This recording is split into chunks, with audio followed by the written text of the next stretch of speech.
Maybe we should get started. I would like to introduce Professor David Brady. He is one of the pioneers in computational optics. I have known of his work probably ever since I started in the optics area. So it's a great pleasure to have him here. So now let me go back to the more standard bio. So David Brady is the JW and H.M. Goodman Chair of Optical Science at the University of Arizona, where he directs the camera lab at the Ward College of Optical Sciences. And David just told me that he moved there 4 years ago. Before that, he was in Duke and University of Illinois and Duke Cushing University. So he was educated in McAllister College and then in Caltech and then become faculty in many places. He is the author of Computational Optical Imaging, which will be maybe already released by SPIE in the fall of 2025. And there is an associated lecture series on YouTube. And at Duke, he was the principal investigator of the DARPA AWARE project that makes the first, let me make sure, the gigapixel terrestrial camera. Also, he is the winner of the SPIE Dennis Gabor Award and the Optical Emmett Leaf Medal for the development of compressive holography.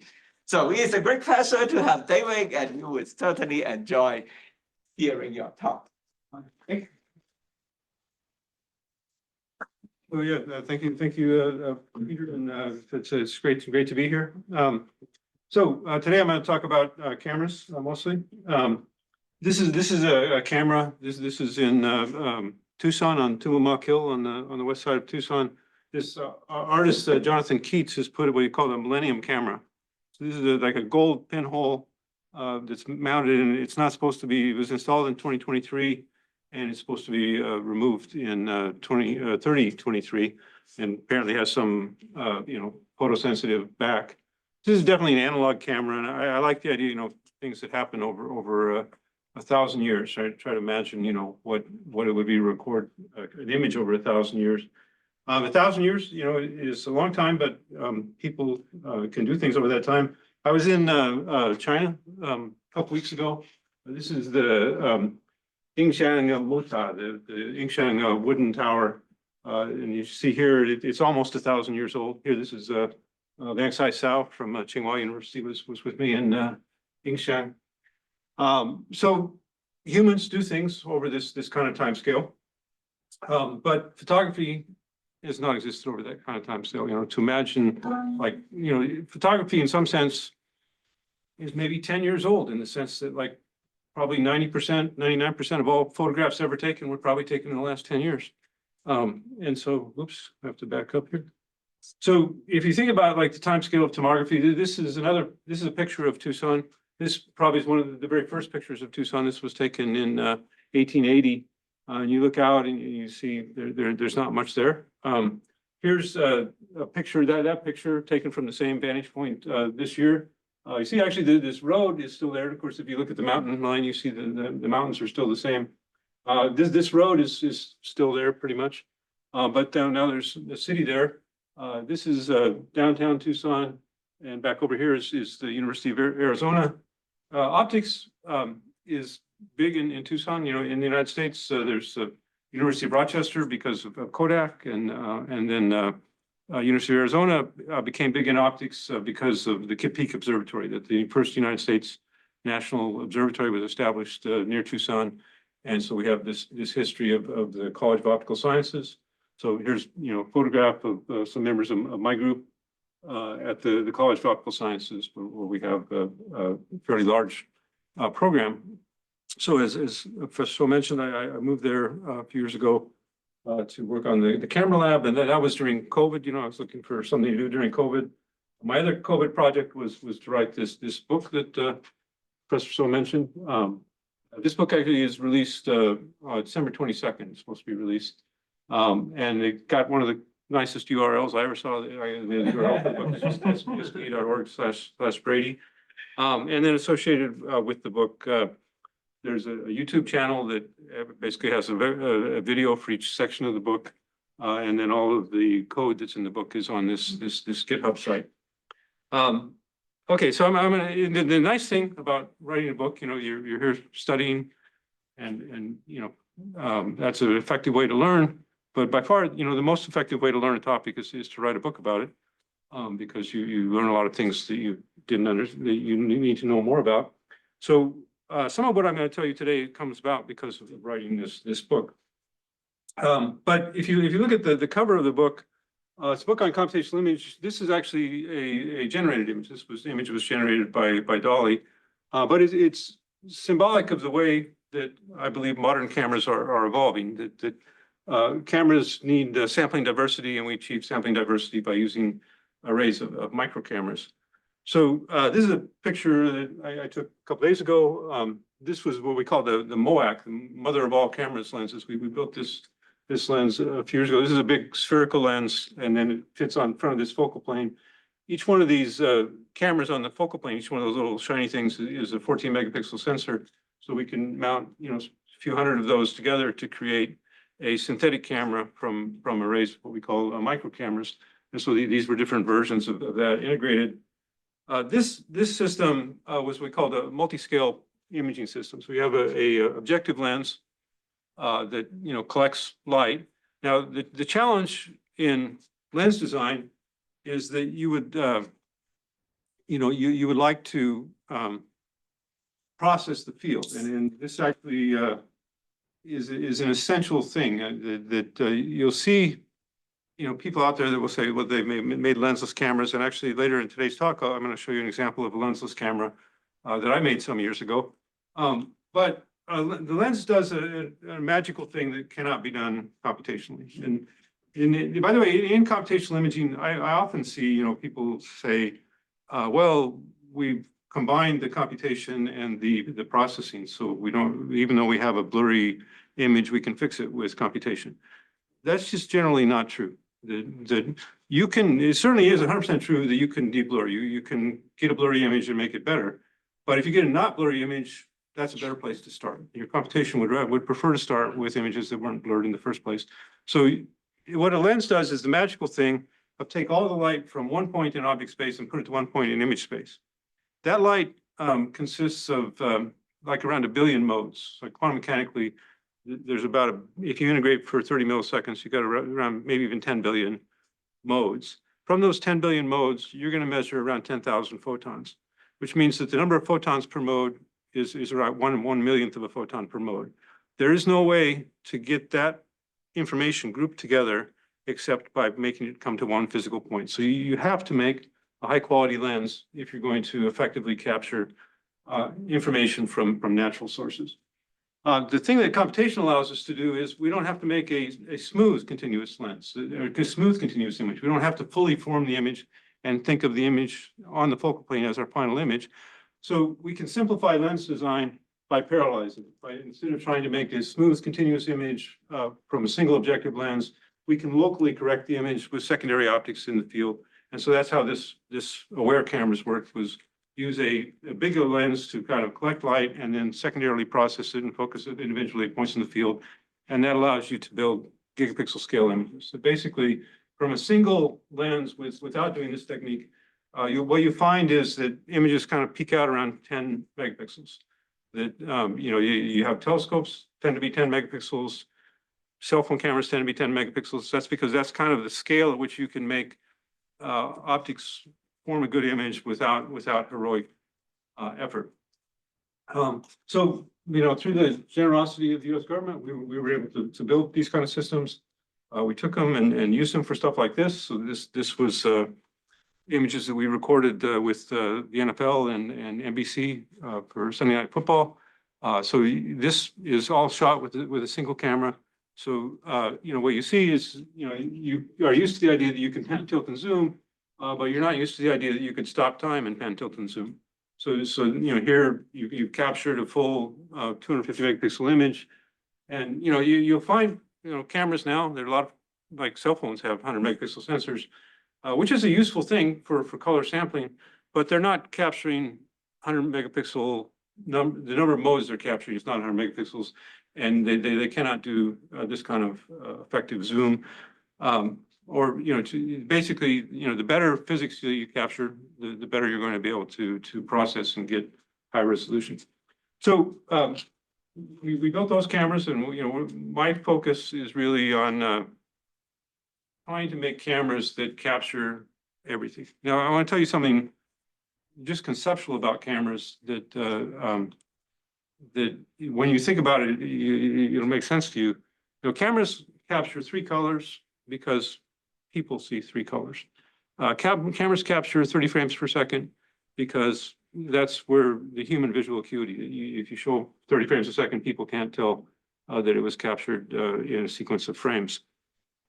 So for most of the history of photography, cameras have been defined by what would be minimally satisfying for a person. They haven't been designed to say how much information is there. What if I tried to capture all of the optical information and then figure out what I want to show later? And if you capture more, if you capture everything, then you, among other things, you can render better data. But of course, you can explore and look for things. And so a lot of what the camera lab, my group at University of Arizona is focused on is we don't want to start by saying we're going to capture what would make a person happy. We want to start by saying the valuable piece of a camera is you have this viewpoint. You have a point where you can mount a camera, like that Millennium camera. You can put a camera there and record. You want to record as much as you can. You want to start by saying how much information is in the physical field and capture that. Now, since that time, one thing that we learned in making those cameras is that the limitation for information capture in cameras is not really optical. You need high quality optics for sure to capture the high resolution information, but the primary limitation for capturing information in cameras is the information processing load. That can you afford to manage these very large data streams that you're going to generate as you push toward the upper limits? And so actually those aware cameras had like a bank of computers that we would pipe the data to process the data from them. Subsequently, we built these kind of cameras, and this was originally built by a company called Acuity, but now is built by this company, Transformative Optics. And these are array cameras, and basically they have embedded processors inside. So what you see is that what we would, if you look, I think 20 or 30 years out in the future, we'll be able to make gigapixel cameras with all the processing inside of a SLR kind of processor. Here, it turns out the optics is that you don't need complicated multi-scale optics because the main problem is electrical processing of all the data. So this camera uses an array. This one has 25 millimeter focal length lenses and one 3 millimeter focal length lens. And then the silver part is a heat sink because the camera has 10 single board computers inside to kind of manage and process the data coming off of the camera. One thing that we learned, like the football video that I showed you, that was fully stitched. So one thing when you think about on the back end of cameras, you can say, well, what are you going to do with all the data? One choice you have is like, okay, well, you're going to create a three-dimensional image, like stitch an image, create a data set of rendered images, and then query the rendered data set. The title of today's talk, when we think about the camera as an analog to digital converter, what you realize is that it's never necessary to create like a full world view. And increasingly, when you look at things like what's going on with neural rendering systems, people don't really bother to create a fully consistent worldview from the data. You just have camera data, and then you query the camera data for information or for perspectives. And so the purpose of the camera is to create this data set, to create a digital data set that then you can mine to use in a variety of different ways. And one of the things that means is that we want heterogeneous cameras, so that rather than form a fully stitched image from our array, we have a wide field camera that captures the wide field image, and the narrow field cameras that capture part of that goes into a data set, and then you query the part that you need. So here's another football video that was shot with one of these heterogeneous cameras. So the zoom here is all digital, so that you basically have a streaming data set that you're rendering out, and then you can zoom in anywhere and see what you want. And then the purpose is to make this seem like, you know, a single camera.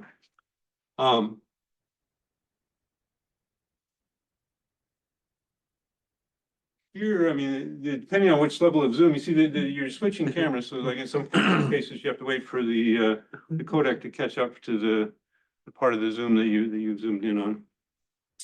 You can do a lot of fun things with these cameras. This is one of my looking at the Mantis 70 camera on the left, being displayed on. Here's the camera looking into a lab, and then the camera. This is a 200 megapixel camera with the 200 megapixel display. So each one of those little squares is a 4 megapixel display.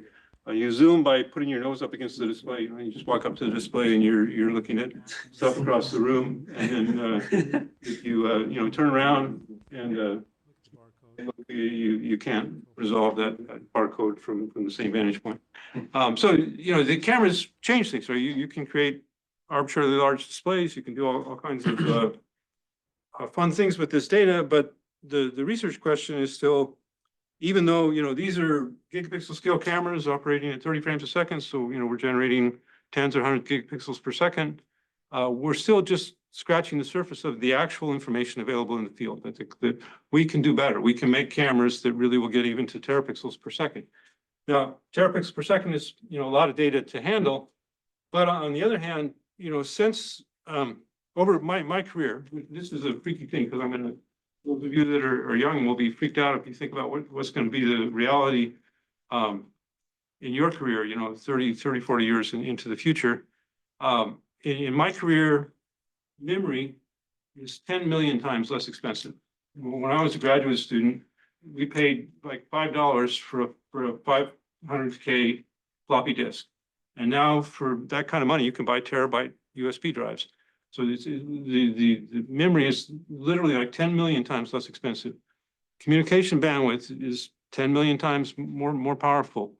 Computing, we thought, we had computers, but, on the scale of, number of tensor operations per second, especially, today's computers do 10 to, nearly a trillion times more operations per second than the computer operations we had. So this technology changed radically. Cameras are still about the same. Cameras were megapixel then, they're maybe 10 megapixels now. So this is just super irritating to me that it's not necessary. Cameras don't have to be like that. They can capture information on a scale. It's not unexpected for us. Like the camera I just showed you generates 4 terabytes of compressed data a day. But so the handling and managing of that data is expensive. The memory is not, like 4 terabytes is just a few dollars of memory. So there is this opportunity to rethink data. And as we do that, we understand the world in new ways that we will learn things about the world that we don't currently know because people have just never gone and captured this data. So when we think of a camera, we have these sets of ways to describe the world. First of all, there's the ways we could describe the object. The real world has data that we can describe, things that could be measured about the world. That in optical systems gets transferred into a radiation field. So the field propagates from the object and there's things about the field, and then we project that onto some measurements. And so the function of the camera is to take this massively parallel data cube and turn it into a sequence of digital data. So that's where the camera operates as this analog to digital converter. The cameras that I just showed you do that with very large pixel count, wide field, high resolution, wide field of view. We can create and in a reasonable size aperture, pixel counts of around 10 gigapixels are perfectly reasonable ways to get in terms of the spatial degrees of freedom. But we can also go in time. So this is a commercially available cameras that will go at around 4,000 frames per second and at 10 megapixel scale range. So this single camera will generate around 30 gigabits per second of a single field. Of course, we'd like to do this over a wide field. Now, the interesting thing is that this is totally reasonable in the sense that there's enough photons available in commonly lit scenes to capture this kind of data. Now, first of all, there is a lot of things happening at these kind of frame rates. So there's reasons where you want to see 1,000 frames a second. But second of all, even if you want to look at the data at 30 frames a second for humans, capturing at 1,000 frames a second will allow you to get better dynamic range, will allow you to get better estimation, will allow you to get the true features. So this is a totally reasonable, the cameras should do this. It's stupid that cameras currently are not really designed to capture at the frame rates that are consistent with the number of photons in the field. Of course, this is not news to people at MIT. I'm staying at the the residence inn here that has this Doc Edgerton room, and of course, so the idea of capturing very high frame rate data was pioneered by Professor Edgerton. But even though that's coming on 100 years old, it's not commonly thought of in the way people think of design of cameras. It's also, of course, you're going to get spectral information, you're going to get polarization information. This is amazing to me that these are commercially available. Sony has come out with a polarization camera with pixelated cameras. So, we bought one of those and have been playing around with it. And so this is another shot of Tucson. This is looking off the balcony of the Grand Challenges Research Building where my lab is in Tucson. And so you see a normal image, but this is an image of the angular polarization across this field. And so you see that there's a ton of, this is hidden information, that this is telling you something about the surface orientation of every point in this scene. Now, it's difficult to think like in a conventional camera, if you think of a camera as something that forms an image, how would you use this? This is not something that really informs the image, except now if you're going to think of it as something where you're trying to digitize information, the polarization has told you all kinds of information about the scene that you're going to be able to use to render the scene better, to recognize the features in the scene and recognize them better. And so again, here at MIT, none of this is news. The planoptic function was developed by Professor Adelson here, and so I'm sure you're all very familiar with this. And so there's this idea that the field has a very high dimension description, and you would like to capture everything. And then Professor Adelson developed this planoptic camera with the idea of extending capture to capture more general information. So this is obviously pioneering work that gets to the idea that cameras should capture more.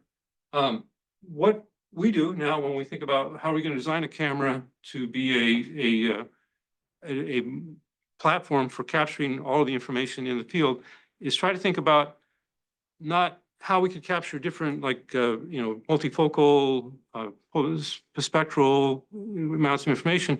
The goal now is to think about how could we convince ourselves that we've done the best we could. The field has this underlying information. We want to capture all of the information. Now, unfortunately, if the field could be described by teravoxels per second, like you're going to have 1,000 frames per second, gigapixel scale images. So we're already at 10 terapixels per second, but then we're going to add maybe 100 spectral channels. Maybe we'll add these polarization channels. We can get up to hundreds of terapixels per second of information coming from the camera. Even though technology gets exponentially better, it's just not smart to measure that by saying I'm going to sequentially measure those 100 trillion terapixels every second. You need to find a way to say, I'm going to design a system that efficiently captures the information that I want to know. And then the actual, after you've got that data that you can compress the heck out of it. And what you then like to say is, if I can compress it after I've measured it, I should design the measurement system where it's already measured in a compressed form so that I can efficiently measure all the information. So the way the camera changes is, here's the traditional model of a camera. You have an object, the camera forms a physical model of the object. So I'm going to tell you about some variations on ways we could change the sampling to get the information more effectively. But I went to ChatGPT and I said, well, I don't want to measure pixels. I want the camera consists of features that I should be measuring underlying features. So I told ChatGPT, think of this video spectral data thing as a set of pixels, but I actually want to map that on features. And ChatGPT made this kind of lame picture of that. Google Gemini did much better. This was, I also explained it to Google Gemini. And, so the naive way to think of it is you just have these voxels in space. But more generally, we want to think of the data stream consists of feature space. And we want to design sensors that will efficiently sample that feature space. So I'm going to tell you about the tools that we use to do that.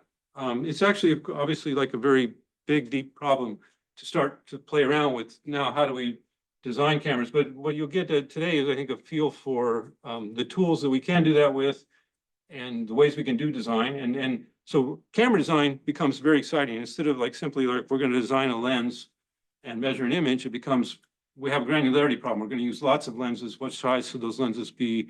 We're going to use all kinds of filters. We're going to use all kinds of temporal sampling strategies, all kinds of polarization sampling strategies. So you have this big multi-dimensional space, and we get to play around with trying to optimize design over that space. And so I'm going to tell you some examples where we've done that, and you've seen some examples already. And then I'm going to focus on a particular weird example that hopefully you'll enjoy learning about.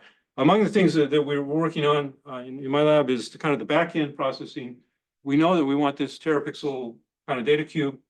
So we have a project in collaboration with Sandia National Labs where we've worked on low power, very high frame rate compression. So basically, when we build a camera, as I'm saying, the primary limit for how much information a camera can capture is the data management, electronics. And that camera that I showed you, they all consist of these big silver cases. That's because they generate a lot of heat. So current cameras generate between 10 and 100 nanojoules per pixel. Okay, so if you're going to do a megapixel camera, that's no problem because you're even 10 megapixel camera, you're going to use like around a watt of power to run that at some kind of frame rate. But now you want to go to terapixel cameras, even like the football camera that I showed you where we took that picture for the NFL, that system as a whole with the computer processing on the back end used 2 kilowatts of power to operate continuously. And so to get to cameras that really can go at terapixels per second, the key is to minimize the electrical power that you use. And most of that power is in the compression. Like when you run a camera, you do one thing to measure the pixel, but for example, H265 does around 10,000 digital operations per pixel to do compression. So like almost all the power in the camera is in the compression. And so what we did here with Sandia is like, we're just going to stream data off the camera, and we're going to do very fast, very low power per pixel optical compression. This works out to something more in the range of a few hundred femtojoules per pixel. So that's one sort of back-end thing we're working on. But today I was going to focus mostly on the front end, ways that we process data on the front end of measurement to try to maximize the data and get this kind of feature-specific measurement. You'll see, out there all kinds of different things that people will try to do camera coding. But basically, for me, the most powerful things that we've done are to parallelize the problem, right? Rather than try to do everything through a single aperture, design multiple apertures and try to do that in compact and efficient ways. And I've shown you some of the work around that. The key of doing that is that when we make integrated micro cameras, we can get better quality optics. The biggest thing in cameras the last 20 years is obviously development of mobile phones. Mobile phones are putting SLRs out of business for a very simple reason. The removable lens cameras cannot work very effectively below f10. It's impossible to get the kind of alignment that you want. If you can remove a lens, you're never going to get micron scale, very high quality focusing. If you manufacture the sensor and the lens together, you can work at f2. So that's why 5mm thick mobile phone cameras can perform as well as 50mm thick SLR cameras because they work at a much faster f number. So we focus on that, like making integrated modules for efficient camera arrays. Number two, you can do dynamic control. So you want to you can do fast focal sweeps. You can do multi exposures, and so you think of the camera as a dynamical system and keep monitoring multiple exposure different dynamic control systems. Number three, you can do aperture coding, and this is going to blur your PSF. So historically, I always thought this was a really bad idea. That you don't want to do anything ever that degrades your PSF. But as I'll show you today, it is possible to do some very interesting things with the kind of aperture coding And these are kind of trade-offs. You have these two things. You do focal plane coding or aperture coding, and they're actually more like a kind of scale thing. So for example, Professor Adelson's work on the planoptic camera was an idea of doing something that would normally done at the aperture scale with stereo for multiple cameras to try to integrate that into kind of focal plane coding. And this trade-off is subject to very current interesting design studies, like what should be done at the focal plane and what should be done at the aperture. For example, the most common kind of focal plane coding today is putting color filter arrays on the focal plane to filter color. And a lot of that had to do with, historically, image registration has always been viewed as a very hard problem where you have multiple cameras and you try to fuse the data. But over the last decade, it's become not a problem. These days, people don't really view multi-camera data fusion as a large problem anymore. And so that even means, for me, that there's a good argument that color sampling should be done over multiple apertures. So rather than have color filter arrays on the sensor, have a red, green, and blue cameras. One of the reasons to do that is you don't need the same resolution in color as you need in texture. And so you can have high resolution texture camera and low resolution color cameras. The other thing is that, color, like in current cameras, blue is almost always underexposed because there's fewer blue photons than there are red and green photons. So if you have separate cameras for color, you can have separate exposure management for different colors, and you can focus in different ranges. So there's a lot of, this is the kinds of trade-offs that we get to in deciding, like, what should we do at the aperture scale and what should we do at the focal plane scale. When we think about these kinds of challenges, basically you're playing around with, now you have this data cube. And so the fundamental challenge in computational imaging is that, the world is multidimensional. You have this big data cube and your sensors are two-dimensional. So you're trying to figure out how to match the dimensionality of your measurements to the dimensionality of the world. In color management, that can be done with this interlaced sampling where you assign different pixels to different points in the data volume. That's what color filter arrays do. But this also can be done for hyperspectral images, or you can measure smooth manifolds. You could measure, X lambda, a single plane in the lambda space or a single plane in X lambda space. Generally speaking, from a measurement efficiency point of view, this kind of distributed sampling is better because now if you do a smooth manifold, adjacent measurements are highly correlated. So you're not maximizing the sort of information efficiency. But on the other hand, measurement efficiency is not the only issue. The other issues have to do with like physical implementation. That there's a lot of times it's easier to implement smooth sampling than interlaced sampling. My lab, spent a lot of time thinking about this interlaced sampling for efficient color measurement. So, we did things like this where we built coded aperture spectrometers.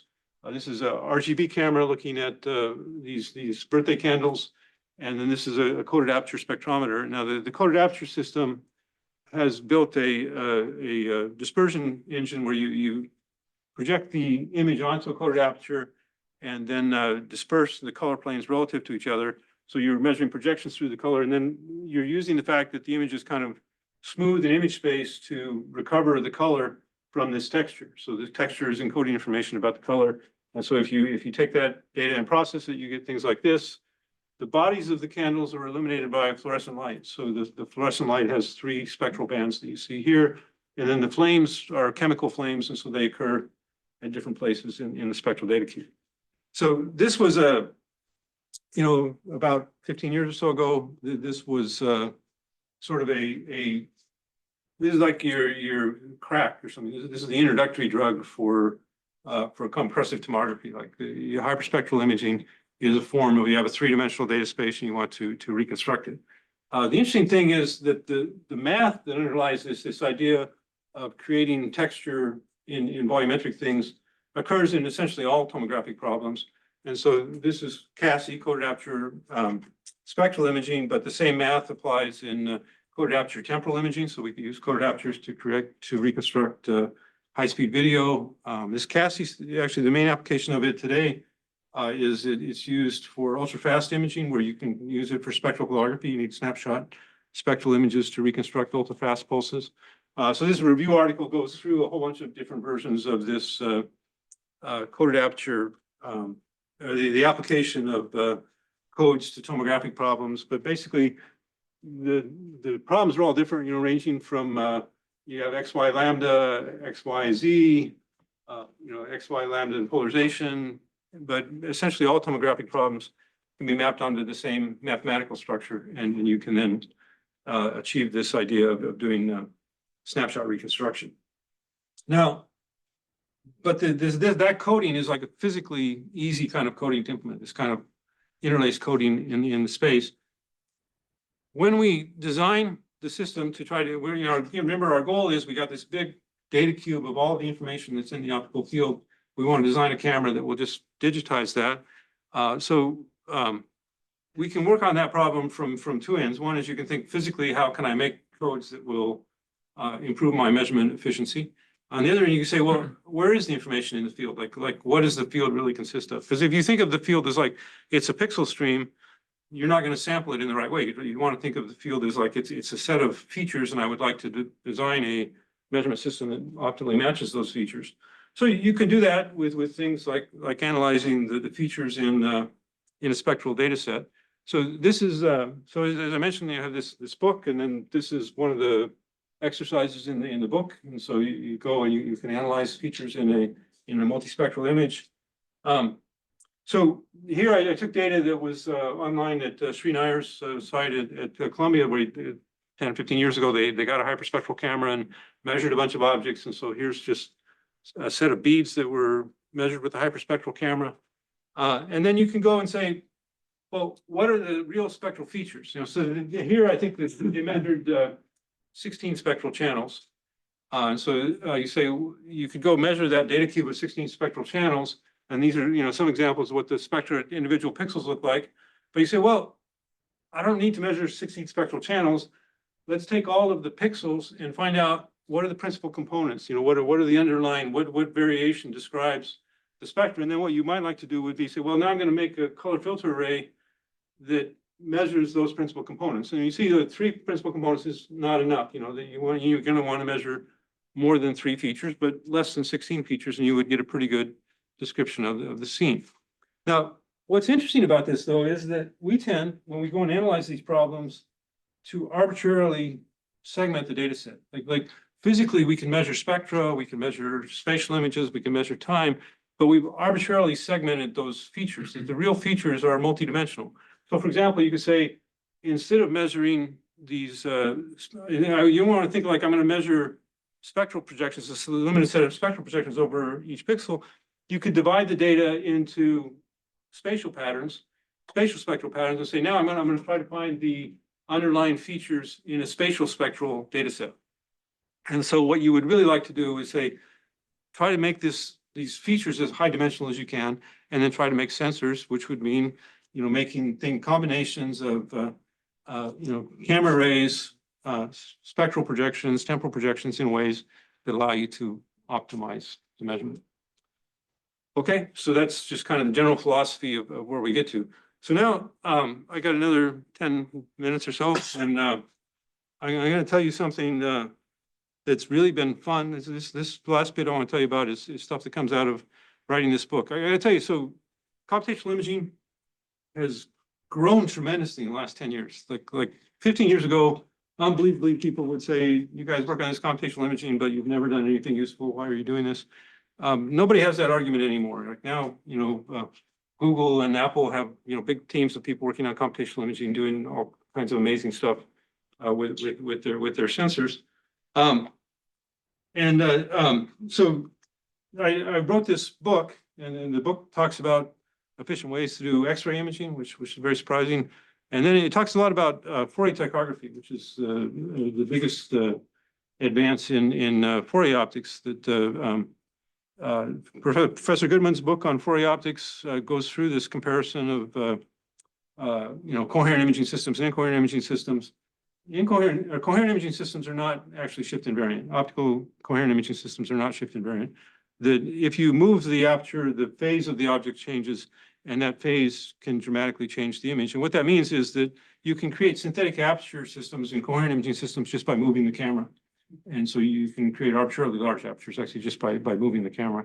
And so explaining that took 150 pages. So I wrote this book, and all of a sudden, quarter of the book was just explaining this thing. And so the reviewers were like, you didn't talk that much about incoherent systems. You should talk some more about incoherent systems. So then I said, well, I knew about some stuff about incoherent systems that's kind of interesting. I'll go add that to the book too.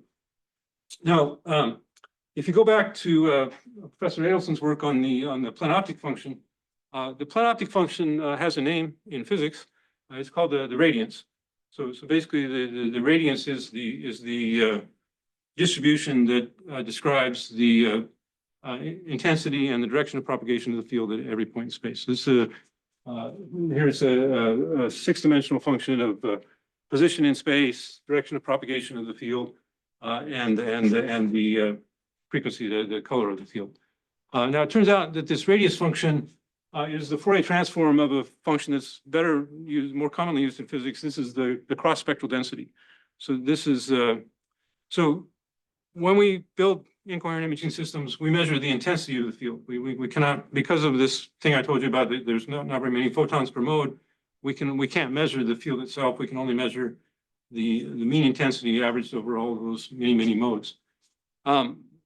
So that's all you can measure, but you can think of like the set of all possible measurements you can make. This optical data cube would be like, I can take the light from any 2 points in space and interfere the light from those 2 points in space with each other. And then those are the possible measurements I could make with intensities, not just the local intensity, but taking points from any. So that's what this cross-spectral density function describes, is like, what's the expected radiance that I would measure by measuring the light from 2 different points in space.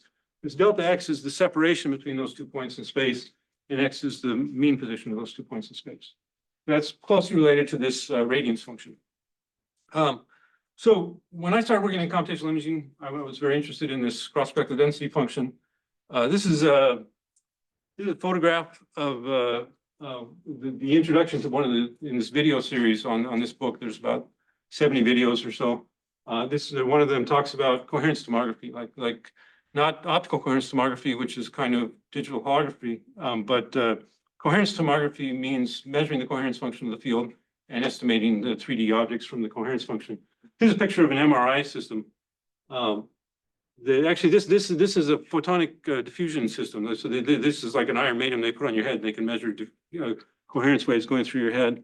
This picture was saying I was actually got in that machine. I was a subject.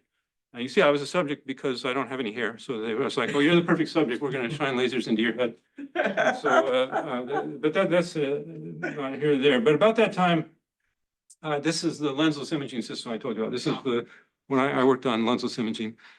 We built a camera that could create an infinite depth of field image of the field with no lenses. So the imaging system is a code. You have objects in space. You're trying to code those objects so you can reconstruct the object. So a lens does that by taking all the light from one point and putting it to an image point. This rotational shear interferometer does the Fourier transform version of that. It takes all the light from one point and turns it into a cosine. So like normally, light is in the room, hits your hand from a point, it's constant. You can't tell where it came from. But if you take the light from a point and you flip it around the origin and interfere with itself, it's like you're interfering light from 2 points oppositely separated. You get a cosine, and so that's what this instrument does. It folds the field so that every point in space gives you every direction of propagation gives you a cosinusoidal pattern, and then you can Fourier transform that and form an image without a lens. So we wrote a paper about that. It has infinite depth of field, so you can use it for tomography. So I'm pretty sure this is the only toy dinosaur that was ever. A photograph of a toy dinosaur that we got published in Science somehow. But we formed tomographic images from those things. And so we thought this must be useful for something. This is like such a cool thing. And so I had a long career. I'm going to tell you right now, like the single biggest mistake I made in my whole career. So this was late 1990s. We did that. We thought it must be useful for something. We should be able to estimate the position of point sources better with this instrument than you could with a focal instrument. So we did this study. Mark Nyfeld and I wrote a paper where we went and did nonlinear estimation of position of point sources and the separation of point sources, comparing this rotational shear interferometer with a focal system. And it turns out to be true that the rotational shear interferometer and the focal system are equally capable of estimating the position of a point target. But then we looked at like the separation of two targets. Could we estimate, this is the Raleigh problem, could we estimate the separation between two unresolved points better with an RSI than we could with the focal system? And so this is the estimation error for the focal system. This is the estimation error for the RSI. We had the RSI being like a factor of 2 worse because we were saying that it only got half as many photons because of the, but that was our big mistake, was we only looked at one arm of the RSI. If you look at both output arms of the RSI, you have the same number of photons.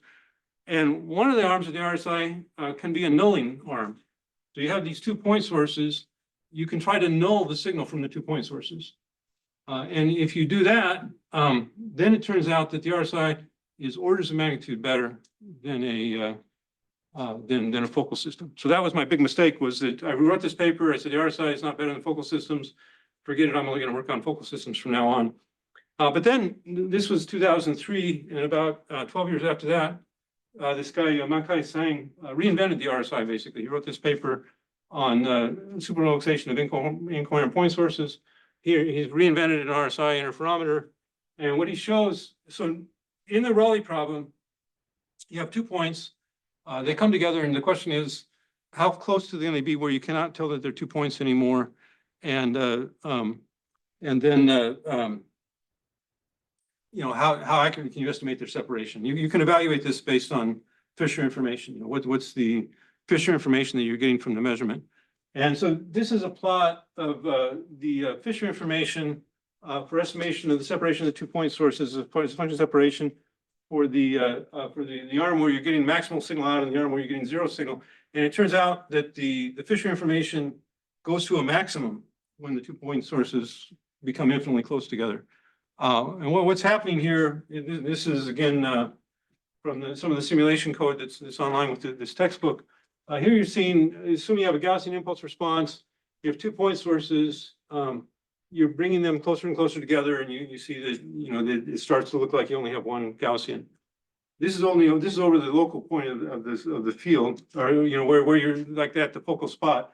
This is over the full aperture of the system. So you're measuring here the signal, the RSI signal over the full aperture. So if the 2 point sources are 1 point source, if there's only 1 point source, that's one spatial mode, and the RSI can be aligned to completely null that mode, so you don't get any measurement.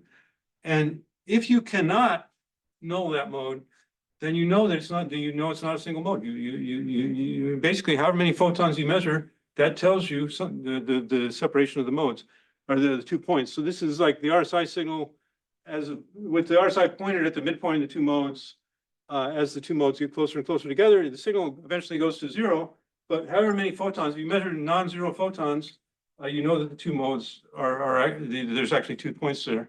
And so if you look at the Fisher information, this is this blue curve. This is for a focal system. This is the blue curve is the Fisher information for estimation of the mean point of the 2 point sources, and this gold curve is the estimation of the separation. And the Fisher information for estimating the separation goes to 0 when the 2 point sources are on top of each other. This is the Fisher information for the nulling arm and the non-nulling arm of the RSI. They add up to 1. So actually for the RSI, the Fisher information for estimation of the separation of the 2 point sources is independent of the separation. And so now to make this work, you have to point the RSI at the midpoint of the 2 point sources. So you have to kind of do that adaptively. So then we did Monte Carlo simulations of that, where we assume a certain photon budget, and the RSI is adaptively trying to point itself to try to null. And for I think around 100,000 photons, the RSI does like 2 orders of magnitude better at estimating the separation of the 2 point sources than a focal system. So that's super exciting, and you know, people are using this kind of stuff for like exoplanet detection. You try to null a star, and then you can go and find the things around the star. So I got interested in this, and I don't want to go too far over time, but this is actually the most exciting part of the talk. So I'll spend a couple minutes explaining this to you. So, you know, I love the RSI because we worked on it, but it's still a bad idea because it does this just for like 1 point over the full field. We want to measure all the information in the field. And so one thing that this example shows you is that a camera, like what you think a normal camera where you focus and you measure the intensity of the field, is not measuring all the information in the field. There's this thing shows you, because if I could do this interferometry and I get more information than I get with a focal camera, that a conventional camera is somehow not getting all the information that's available from the field. So you think, well, hold it, is that possible? So this is again one of these videos, and Sora went and made the video of what light looks like propagating through a lens waveguide. Lens waveguides used to be a thing before fiber got so developed. People thought, well, we could use a sequence of lenses to send information. And if you have a coherent system, you're going to have a band limited system with the flat response. The sync would be your impulse response. And so if you go through a sequence of images, so I'm gonna image from the front plane of the lens, or the front image plane to the back image plane, and then I'm going to re-image. So the system is band limited. The first lens band limits the field, but after it's band limited, if you band limit it again, it's still the same field. You can band limit it over and over again forever, and you never lose any information. How about the incoherent case? So let me ask you this. So I'm going to go through a sequence of lenses. In the incoherent case, the impulse response for the irradiance is the magnitude squared of the coherent impulse response. So if I repeat this, if I do this filtering, the passband is no longer flat. If I do it again, the image is degraded. So if I go through a sequence of lenses, you would expect the lens to degrade the image. So I asked this question a lot. Now I'm at MIT. You guys should get this question right. If I go through if I have an incoherent object and I re-image it through a sequence of lenses, does the image degrade? Like, is the image after the second lens worse than the image after the first lens? How many of you think, yes, the image degrades? How many of you think, no, the image does not degrade? Nobody's very, I don't even know, you guys really good? The image does not degrade. You can go through as many lenses as you want. It's the act of measuring the irradiance throws away information. So if you don't measure the irradiance, if you just you make lenses all the time that are sequences of lenses, it doesn't degrade the field. It's when you measure the irradiance. So if you measure the irradiance, definitely, if you measure the irradiance and then remeasure the irradiance, the image would degrade. But that's not what you do.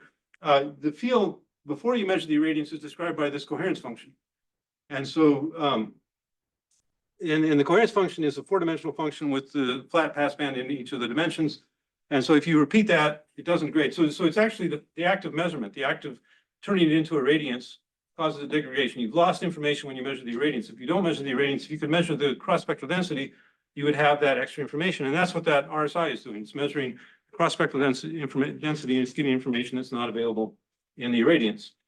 So just to kind of step back in time,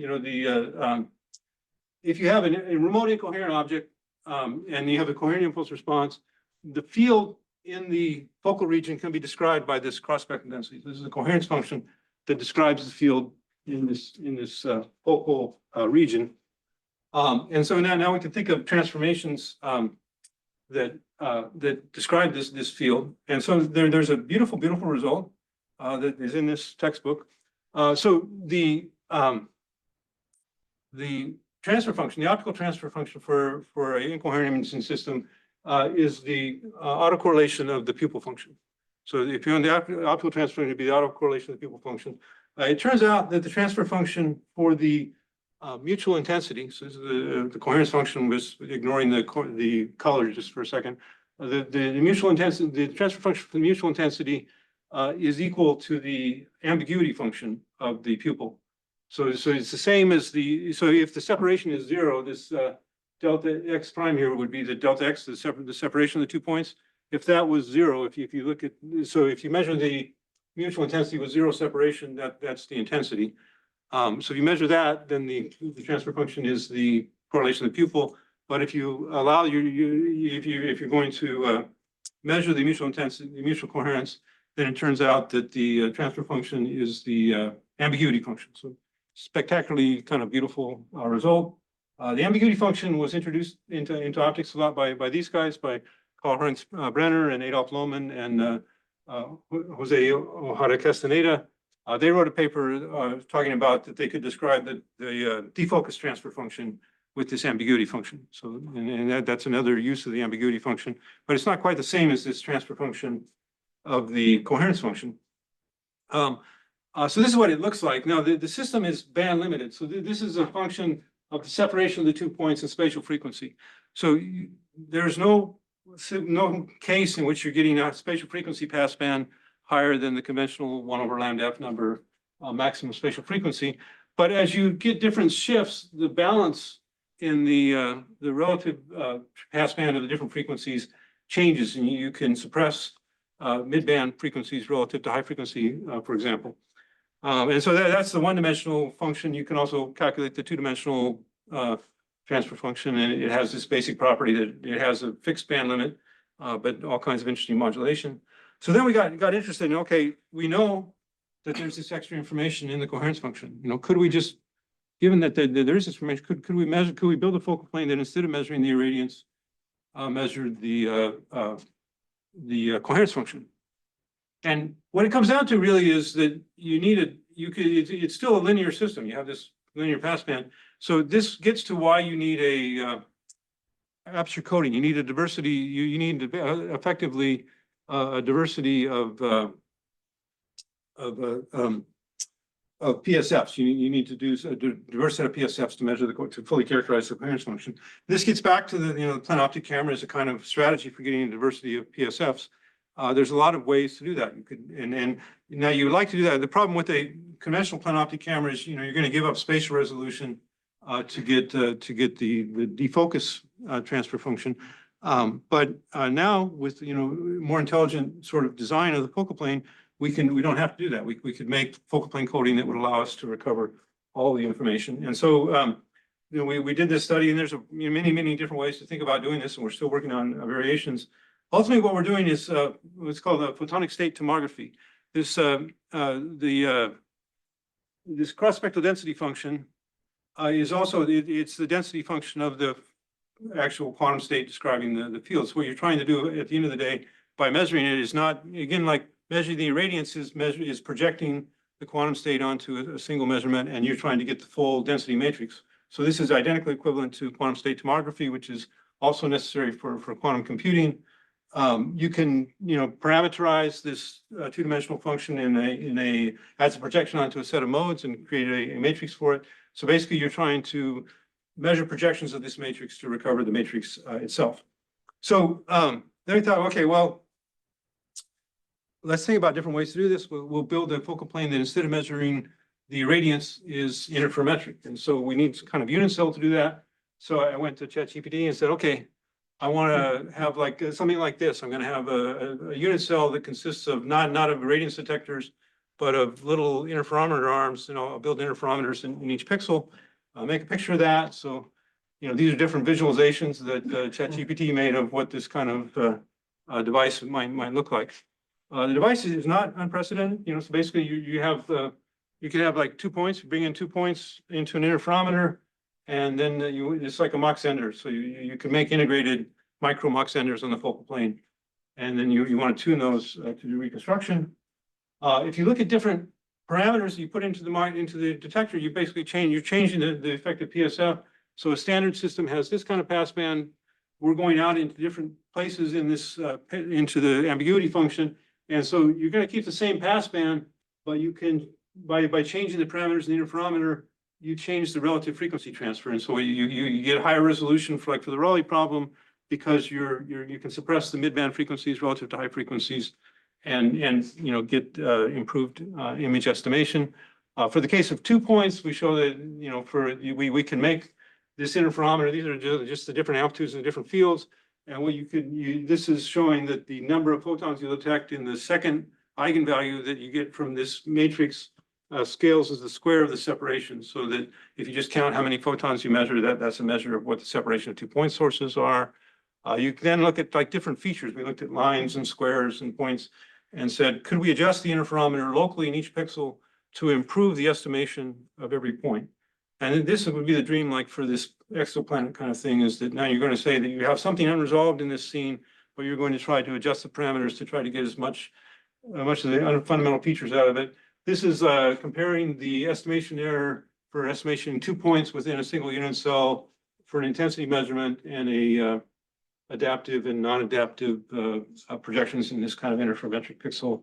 This is for measuring the line orientation. So obviously this is a really big space, totally unexplored. Cameras have been very unimaginative in terms of how they really make measurements and the way we manage that data. There's a big future, I think, in getting, at the heart of the end of the day, computational imaging comes down to really just paying more attention to the physical model. Like there's a lot of information, polarization and scatter and all kinds of things in the world. Build more accurate models and then you try to invert those models to estimate the scene. Look forward to seeing how this develops as people start to build these things. And sorry that I went a little bit over, but thanks for listening. That's great. We are open for some questions. Maybe I can start with two questions. One short question is, for the football stadium, how long does the processing take on the back end? We do that in real time. So you did it real time also. Yeah, we turn it around in like 300 milliseconds. We have a system. Actually, we built a system now. We built an array camera for pilotage, where the pilot is using it live for so the process actually is and we have to have like from the sensor to the pilot is 15 milliseconds. Pretty awesome. I mean, it is obviously like the big trade-off is that there's like you could process forever, so you have a image quality versus processing time trade-off, but there's applications where you need to turn it around very quickly. So if I understand the last part correctly, the ambiguity function is for four-dimensional function. Well, the ambiguity function, comes from radar. It's a spectrographic function, right? It's like a window Fourier transform, and it could be two-dimensional, could be space and frequency. Here it's four-dimensional because it's a two-dimensional space. Yeah. So it need to be. So if one really thinking about the whole image, one actually need to sample multiple dimension. That's why you have the different interference. Well, I mean, that's right, is that there's no, again, the kind of fundamental problem we always run into is there's no two-dimensional projection that would get all the information. Right. So you plan to have different camera that look at. Well, one way to do it would be have different cameras, but you can also have multiple samples per pixel effectively. Yeah. Mm-hmm. Yeah. Yeah. The part about the coda aperture is very interesting. I wonder if there's an intuition behind when you collect coda aperture seam, how does that translate to the language in the spectral density function? Does it? I don't think it rotates. I think free space propagation rotates the ambiguity functions. But if you have a coda aperture, does it pick up different slices as opposed to non-coda versions? That's why it was giving some sort of improvement in at least the Rayleigh problem. Yeah, I mean, I think we have transformations we can make in Fourier space and transformations we can make in image space. Yeah. And so a coded aperture is an image space transformation where basically you're trying, the coded aperture, dates back to Marcel Goulet and code division multiple access. That you're trying to put speakers on their own individual codes. I think in Fourier space, like tychography, you implement codes by sampling strategy, where you choose to measure, right. which then can modulate in image space, I guess. So this relationship in the Fourier transform pairs, I guess it's a little bit harder to describe. Have you thought about not that you have a camera that can sample quickly over time because of the 1,000 frames per second, and the ambiguity function you described was only over space. But if you take correlation over time, does that give what kind of insight does that give? I think time is vastly underexploited in cameras now, but obviously, like just sampling, 1,000 frames per second, 1,000,000 frames per second with standard frames is not going to be effective. So, we have done like the coded aperture where we spatially modulate frames and add them together, and then it works exactly the same as the spectral coded aperture that you can recover time. And in time now, you have these extremes of people doing frame-based imaging, and then you have event cameras where people are doing like single pixel sort of feature detection. Those are two extremes, neither one of which is correct. In time, we should be measuring spatial temporal features. But I think then that's where like using camera arrays could be really interesting, because then you could have multiple PSFs with some cameras operating at, they have a diversity of cameras all operating at different frame rates. It's complicated in time because of also the limited dynamic range, right?